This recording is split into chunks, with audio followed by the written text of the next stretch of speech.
Here are my top tips for finding a short-term and long-term accommodation in France as an Australian who's been living here for 2.5 years. Make sure you save this video because I have a lot of great tips and I'm not gatekeeping anything. Option 1 is flat sharing. You can either flat share through this really great website called Le Carte Coloc, and they have a lot of great apartments available for sharing. I actually started with that when I first arrived here. For short-term sublets, you can look at Airbnb, subletting from someone from a Facebook group. There are lots of really amazing groups out there. I will add all of the names here. Before I arrived, I was checking every day in Facebook groups. There's actually a lot of websites now that are more popular than I realized since I've been living here, such as Blue Ground, which is a little bit more expensive.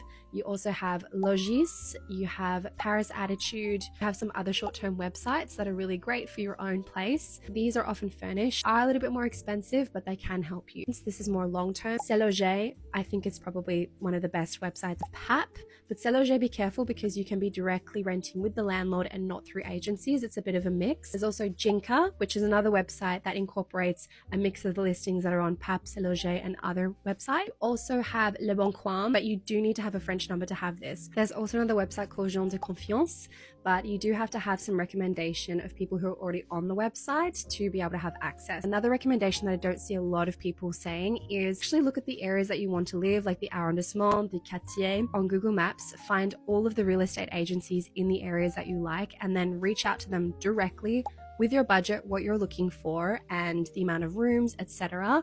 They will be able to help you. Really struggling to find somewhere long term, I highly recommend just getting an Airbnb for a month or two when you arrive here, so then you can actually go and visit the apartments in person. A lot of places won't rent unless you've actually seen the apartment in person, and there are a lot of scams. It's really annoying, but it's so important to learn as much French as possible. It will really help you.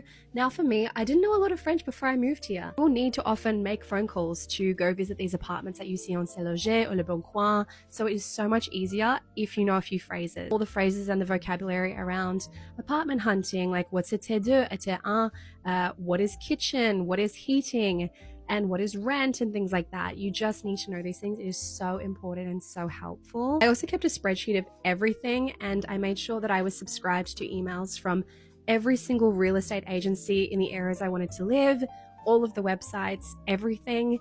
And I also just made sure I had my tabs open. I was refreshing multiple times a day, applying for as much as possible. And I also had my dossier on file, my passport, my rental history, everything, my bank statements, everything ready to go. Be as organized as possible, be professional, be friendly, and never give up. I really hope this video is helpful. Please save and comment if you have any questions at all. I'm happy to make a lot more videos on Paris and moving here and the processes, and follow for more information.